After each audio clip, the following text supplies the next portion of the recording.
Welcome to Acupuncture Kitchen's Coffee Education webinar. Our primary objective here is to use scientific research to bring balance to the coffee and health debate.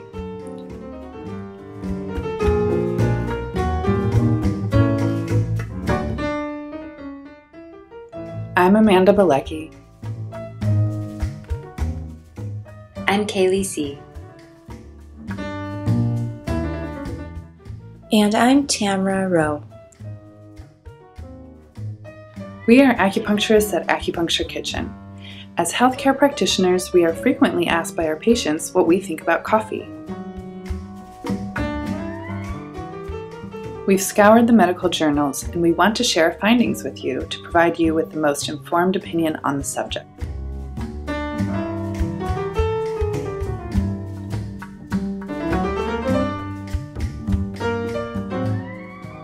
We'll begin by tracing the origin of the coffee bean from its first account to your local coffee house.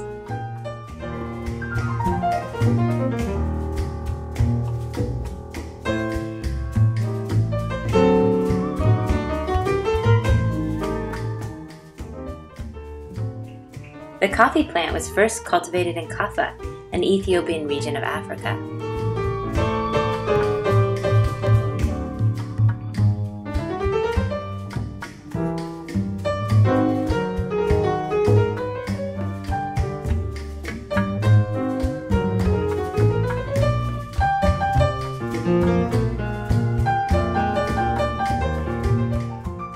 The first coffee houses were opened in Mecca, where coffee drinking quickly spread throughout the Arab world.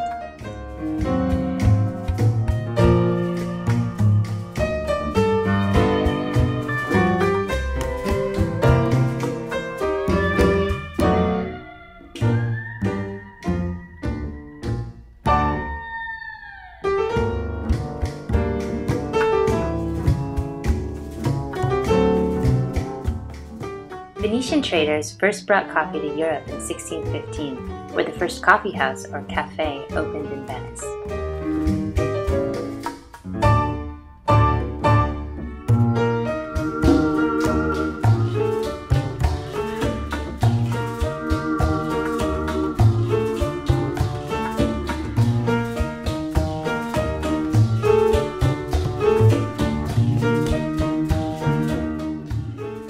Since coffea was first correctly described by Linnaeus in the mid-18th century, botanists have failed to agree on a precise classification system.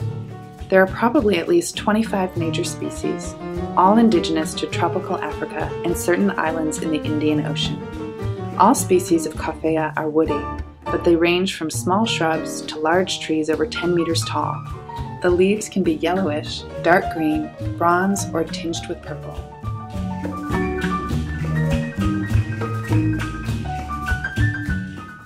The two most common species of coffee berries that we consume are Coffea robusta and Coffea arabica.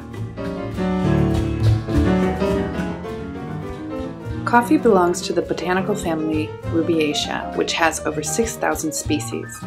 Some members of the family include gardenias and plants that yield quinine and other useful substances. But Coffea is by far the most widely regarded member of the family.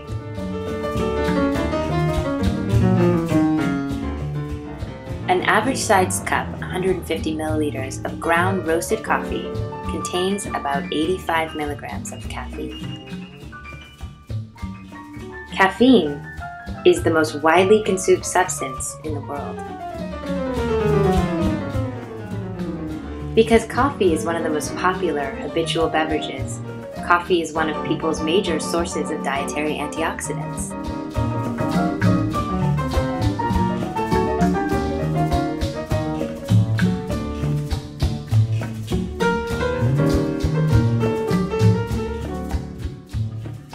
Caffeine can be completely absorbed by the stomach and small intestine within 45 minutes of ingestion.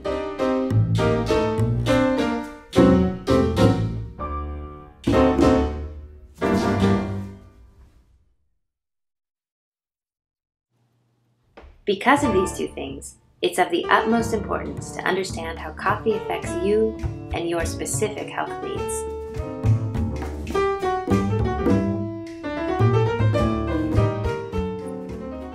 Caffeine and its derivatives have known therapeutic uses as analgesics and cold remedies. Caffeine has been used for asthma since at least the late 1800s, when Marcel Proust referenced that his doctors gave him coffee to help him breathe.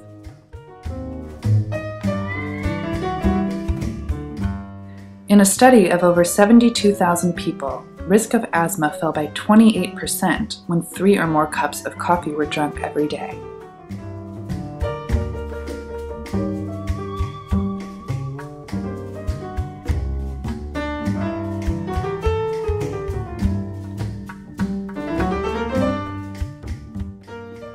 Polyphenols, or antioxidants, are abundant in coffee. More and more studies demonstrate that the consumption of antioxidants may decrease diseases such as cancer, cardiovascular disease, and aging.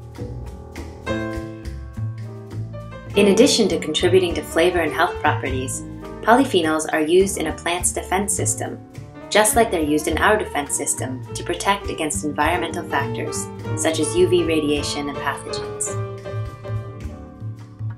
Oxidative stress, which can lead to age-related cognitive decline, is neutralized by, you guessed it, antioxidants.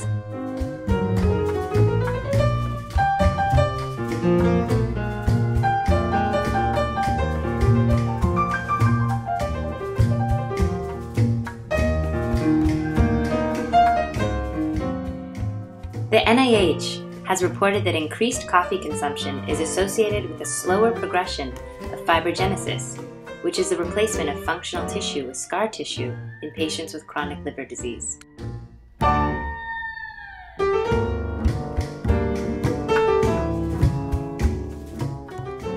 Six cups of coffee per day lowers risk for prostate cancer.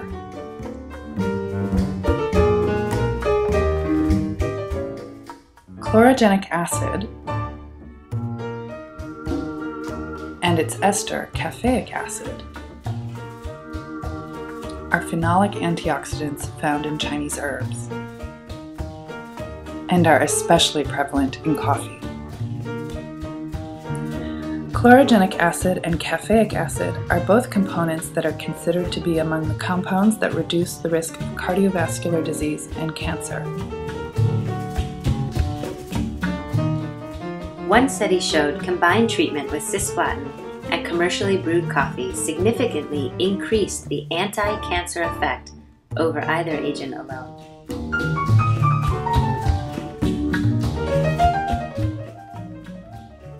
There was a 50% decrease in breast cancer risk in a Norwegian study of over 14,000 women who drank 5 cups of coffee per day versus those who only drank 2 cups of coffee per day.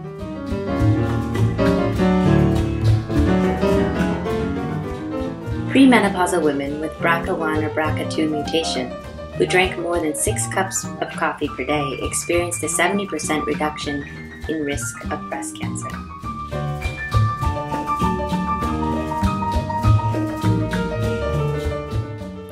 Several of coffee's constituents play a role in glucose metabolism, as well as hormone levels. Moderate coffee intake, less than 4 cups a day, has been associated with a decrease in the risk of type 2 diabetes through its role in reducing insulin secretion.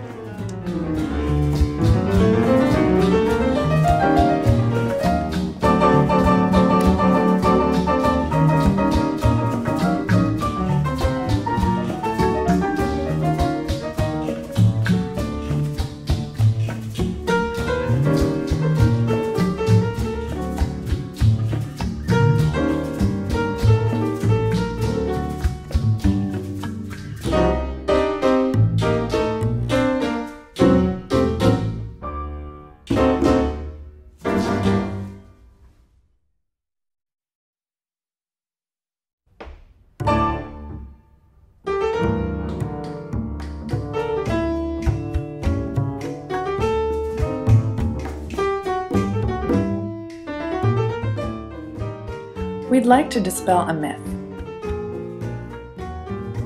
Coffee can cause minor increases in blood pressure if individuals aren't acclimated to drinking coffee. However, coffee does not cause persistent hypertension.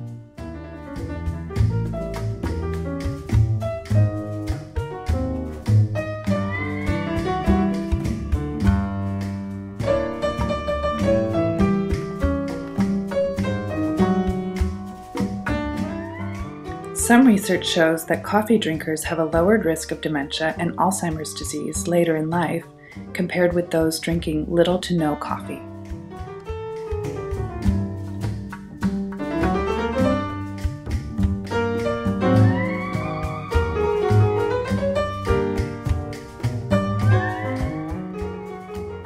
There's controversial evidence about coffee and delayed conception, but the general research points to no difference in conception rates between women who consumed 1 cup of coffee per day versus those who didn't have any coffee.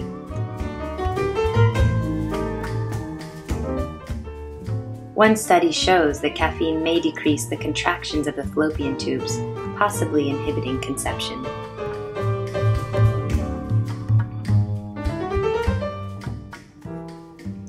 There's a degree of confusion surrounding safe levels of caffeine intake during pregnancy. Caffeine can cross the placenta and be found in a mother's milk. The half-life of caffeine rises from about 2.5 hours in a non-pregnant woman to 15 hours in the 3rd trimester, which means it stays in the bloodstream much longer in a pregnant woman than in a non-pregnant woman.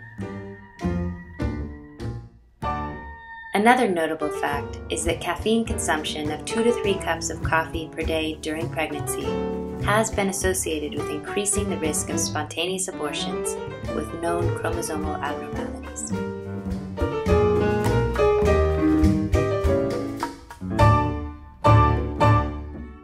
Jeremy Tooker of 4 Barrel Coffee in San Francisco spoke with us about conscientious coffee practice.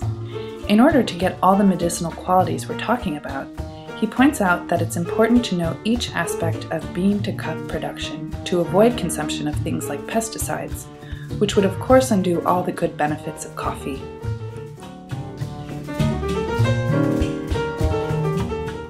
Jeremy works directly with farmers and seeks out sustainable farming techniques.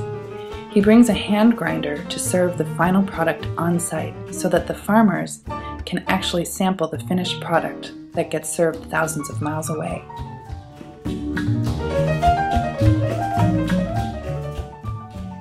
Drinking 1 to 3 cups of coffee per day is not associated with increased risks of high blood pressure, heart disease, osteoporosis, cholesterol, or various cancers.